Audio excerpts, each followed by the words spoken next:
drink and you mistake this route. Drink and this and drink and this and आज हम प्रसिद्ध नाटक अ dolls house के बारे में बात करेंगे। इस नाटक के लेखक हेनरिक इब्सन हैं। उनका जन्म नॉर्वे के शहर स्काइन में हुआ था। इब्सन ऐसे लेखक थे जो अपने लेखन में समाज की वास्तविक तस्वीर दिखाते थे। खासकर विक्टोरियन युग में महिलाओं की स्वतंत्रता की स्थिति को उन्होंने बहुत साफ तरीके से सामने रखा। उस समय समाज तय करता था कि एक महिला क्या करेगी, कैसे जिएगी, यहाँ तक कि उसकी अपनी राय का भी बहुत कम महत्व था। इब्सन ने इसी व्यवस्था पर सवाल उठाया। वे ये दिखाना चाहते थे कि महिलाएं कोई वस्तु या दासी नहीं है, उनके पास भी अपनी इच्छा, अधिकार और स्वतंत्रता होती है। अ डॉल्स हाउस में हम देखते हैं कि उस समय पुरुषों के हाथ में पूरी शक्ति थी, जबकि महिलाएं पूरी तरह निर्भर थी। आइए देखें कि इस नाटक में ये सच्चाई कैसे दर्शाई गई है।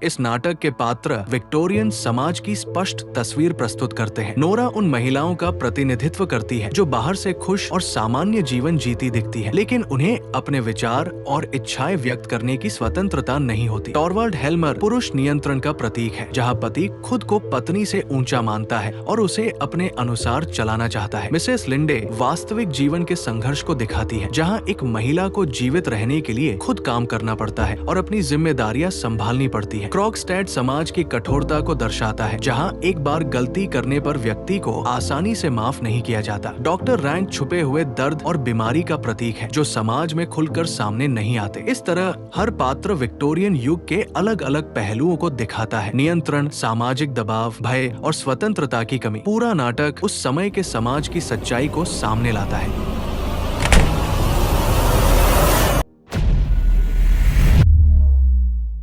कहानी की शुरुआत में हम देखते हैं कि नोरा एक पोर्टर के साथ घर में प्रवेश करती है। पोर्टर के हाथ में एक क्रिसमस ट्री और एक टोकरी है। नोरा अपनी नौकरानी को निर्देश देती है कि वो इन सामानों को अंदर ले जाए और क्रिसमस ट्री को सावधानी से छिपा दे, ताकि बच्चे शाम से पहले उसे न देख सके। इसके बाद नोरा पोर्टर को पैसे देती है। वो जरूरत से ज्यादा पैसे देकर कहती है कि बाकी पैसे भी वो रख ले। इस व्यवहार से पता चलता है कि नोरा एक खुशमिजाज और कुछ हद तक खर्च करने वाली महिला है। फिर वो अपने मन में हंसने लगती है और चुपके से मैक्रून खाती है। इसके बाद वो अपने पति के कमरे के दरवाजे के पास जाती है और देखती है कि टॉरवल्ड अंदर है। टॉरवल्ड मजाक में नोरा को लिटिल लार्क और स्क्विरल जैसे नामों से बुलाते हैं। ये नाम स्नेह भरे हैं, लेकिन इससे ये भी समझ आता है कि वो नोरा को थोड़ा बच्चा या कमजोर समझते हैं। इस बीच नोरा बाजार से कई चीजें खरीद कर लाई है। बच्चों के लिए खिलौने, उनके कपड़े और घर के लिए कुछ जरूरी सामान भी है। इससे पता चलता है कि वो अपने परिवार को खुश रखने के लिए उत्साहित है। टॉवल थोड़ी चिंता जताते हैं कि इतना खर्च करना सही नहीं है। उन्हें उधार लेना बिल्कुल पसंद नहीं है, क्योंकि वे मानते हैं कि कर्ज घर की शांति को खराब करता है। लेकिन नोरा कहती है कि इस बार वे थोड़ा खर्च कर सकते हैं, क्योंकि टॉरवल जल्द ही बैंक मैनेजर बनने वाले हैं और उनकी आय बढ़ जाएगी। नोरा मजाक में कहती है कि जरूरत पड़ने पर वे कर्ज भी ले सकते हैं। इस पर टॉरवल उसे रोकते हैं और फिर से कहते हैं कि कर्ज और उधार घर की खुशी छीन लेते हैं। अंत में टॉरवल नोरा को कुछ पैसे देते हैं। नोरा बहुत खुश होती है और अपने खरीदे हुए सामान दिखाने लगती है। इस तरह हम देखते हैं कि उनके रिश्ते में प्यार भी है, लेकिन नियंत्रण और अधिकार की भावना भी साफ दिखाई देती है।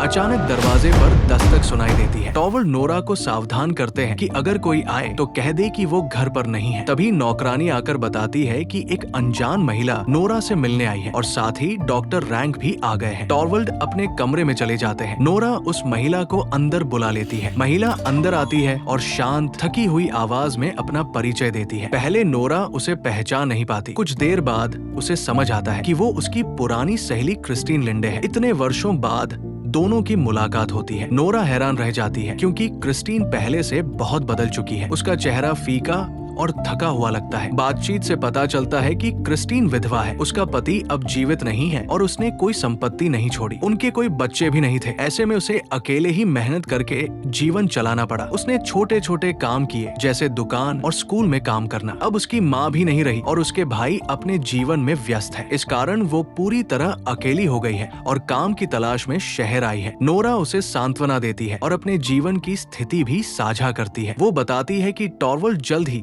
बैंक मैनेजर बनने वाले हैं, इसलिए अब उनका जीवन पहले की तरह कठिन नहीं रहेगा और वे आराम से रह पाएंगे। इसके बाद नोरा धीरे धीरे एक महत्वपूर्ण सच सामने लाती है। वो बताती है कि इटली जाने के लिए जो पैसा लगा था वो उसके पिता ने नहीं दिया था, बल्कि उसने खुद किसी तरह वो व्यवस्था की थी। वही यात्रा टॉरवल्ड की जान बचाने के लिए जरूरी थी, लेकिन ये बात टॉरवल्ड को नहीं पता है, क्योंकि नोरा नहीं चाहती कि उसका पति उसे निर्भर समझे। इस दृश्य में नोरा का बाहरी रूप भले ही सरल और खुशमिजाज दिखता है, लेकिन भीतर से वो जिम्मेदार, साहसी और बुद्धिमान दिखाई देती है।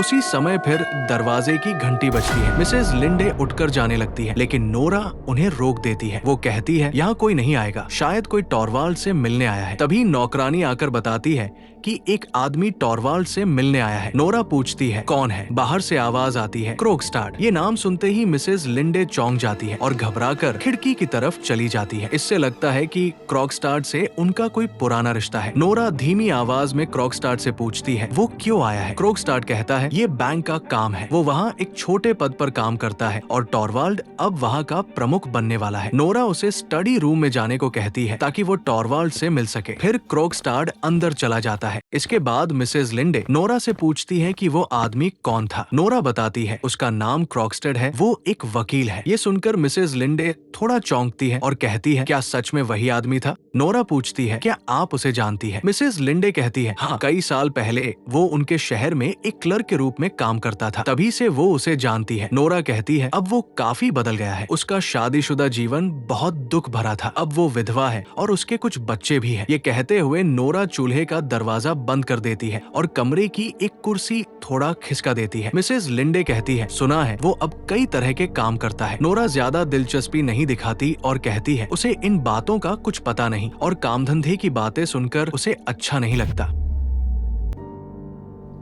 इसी दौरान डॉक्टर रैंक हेल्मर के कमरे से बाहर आते हैं। वे मिसेज लिंडे से परिचित होते हैं और उनसे बातचीत करते हैं। मिसेज लिंडे बताती है कि अधिक परिश्रम के कारण उनकी तबीयत खराब हो गई थी और अब वे काम की तलाश में शहर आई है। डॉक्टर रैंक कहते हैं कि कुछ लोग केवल शारीरिक रूप से ही नहीं बल्कि अपने चरित्र में भी कमजोर होते हैं। वे ये भी बताते हैं कि क्रोगस्टाड बैंक में टॉरवल्ड के अधीन कार्य करता है। नोरा ये सब सुनकर उत्सुक हो जाती है। वो पूछती है कि क्रोगस्टाड टॉरवल्ड से किस विषय में मिलने आया है। डॉक्टर रैंक कहते हैं कि उन्हें पूरी जानकारी नहीं है, लेकिन ये मामला बैंक से जुड़ा हो सकता है। नोरा प्रसन्न मन से कमरे में इधर उधर घूमती है। वो कहती है कि टॉरवल्ड के पास अब बैंक के कई लोगों पर अधिकार होगा और ये बात उसे बहुत खुशी देती है। इसके बाद नोरा छिपकर एक मैक्रून खा लेती है, क्योंकि टॉरवल्ड ने उसे ये खाने से मना किया था। ये देखकर मिसेज लिंडे आश्चर्यचकित रह जाती है। नोरा हंसते हुए कहती है कि वो कुछ ऐसा कहना चाहती है जिसे सुनकर टॉरवल्ड गुस्सा हो जाएगा, लेकिन वो कहती नहीं। वो हंसते हुए घूमती रहती है। नोरा अचानक हंसते हुए कहती है, चुप चुप, कोई सुन लेगा। तभी टॉरवल्ड अपने कमरे से बाहर आते हैं। उन्होंने कोट पहन रखा है। नोरा उनसे पूछती है, क्या उन्होंने क्रोगस्टाड को विदा कर दिया? टॉरवल्ड कहते हैं, हाँ, वो जा चुका है। फिर नोरा क्रिस्टीन लिंडे का परिचय टॉरवल्ड से कराती है। वो कहती है, क्रिस्टीन उसकी पुरानी स्कूल की दोस्त है। टॉरवल्ड पहले नाम नहीं पहचान पाते, फिर उन्हें याद आ जाता है। नोरा टॉरवल्ड से कहती है कि क्रिस्टीन बहुत अच्छा हिसाब किताब रख सकती है और काम ढूंढ रही है। उनसे कहती है कि उसके लिए कोई काम का इंतजाम करें। टॉरवल्ड मान जाते हैं और कहते हैं, अगर संभव हुआ तो वो मदद करेंगे। क्रिस्टीन खुश होकर धन्यवाद देती है। डॉक्टर रैंक टॉरवल्ड के साथ बाहर जाने की तैयारी करते हैं। टॉरवल्ड कहते हैं कि वो करीब 1 घंटे में वापस आ जाएंगे। क्रिस्टीन कहती है कि वो अब रहने की जगह ढूंढने जाएगी।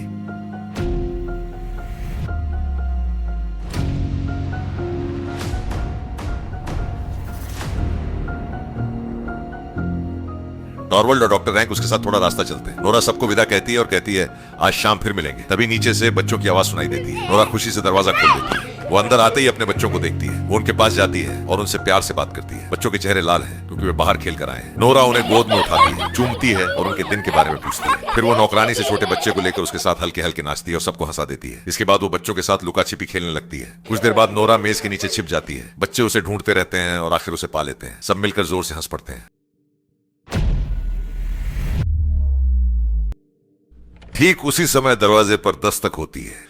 कोई ध्यान नहीं देता। नोरा खेल में व्यस्त रहती है। कुछ देर बाद क्रोगस्टाड कमरे में आ जाते हैं। उन्हें देखकर नोरा चौंक जाती है। वो शांत रहते हुए बच्चों को अंदर भेज देती है क्योंकि वो नहीं चाहती कि वो उस अजनबी व्यक्ति को देखें। बच्चों के जाने के बाद कमरा शांत हो जाता है। क्रोगस्टाड नोरा से बात शुरू करते हैं। वो कहते हैं कि बैंक में उनकी नौकरी खतरे में है। वो चाहते हैं कि नोरा टॉरवल्ड से कहकर उनकी नौकरी बचाने में मदद करे। नोरा कहती है कि उसका इस पर कोई असर नहीं है। क्रोगस्टाड समझ जाते हैं कि नोरा पहले सिर्फ बात टाल रही थी। फिर वो असली बात बताते हैं। वो कहते हैं कि नोरा ने एक समय उनसे पैसे उधार लिए थे और उस वक्त उसने अपने पिता के हस्ताक्षर जाली किए थे। अब अगर ये बात सामने आई तो बड़ी समस्या खड़ी हो जाएगी। क्रोगस्टार्ट साफ शब्दों में कहते हैं कि अगर उनकी नौकरी चली गई तो वो ये सच टॉरवल्ड को बता देंगे। नोरा डर जाती है लेकिन खुद को संभाल कर बात करती है। वो कहती है कि वो टॉरवल्ड से बात करेगी और किसी तरह इस मामले को ठीक करने की कोशिश करेगी।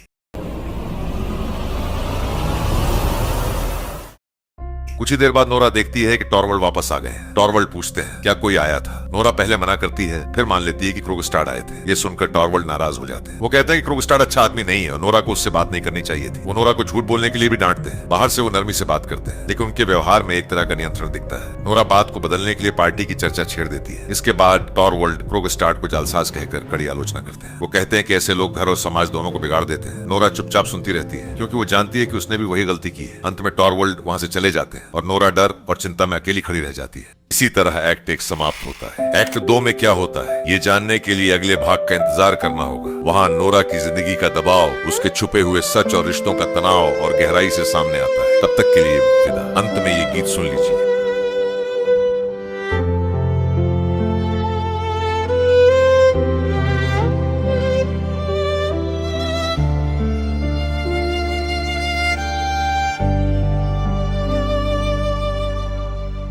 গল্প শেষ তবু শেষ নয়,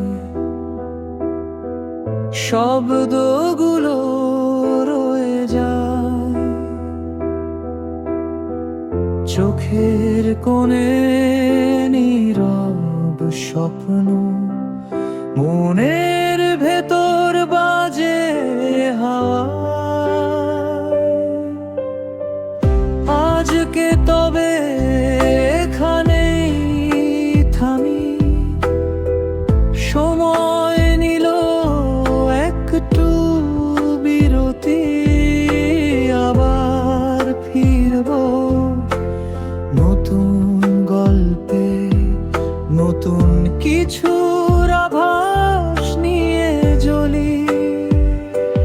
ততদিন তুমি ভালো থেকো, অজানা পথে আলো রেখো।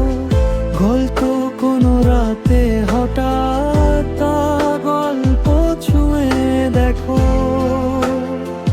ছুঁয়ে দেখো।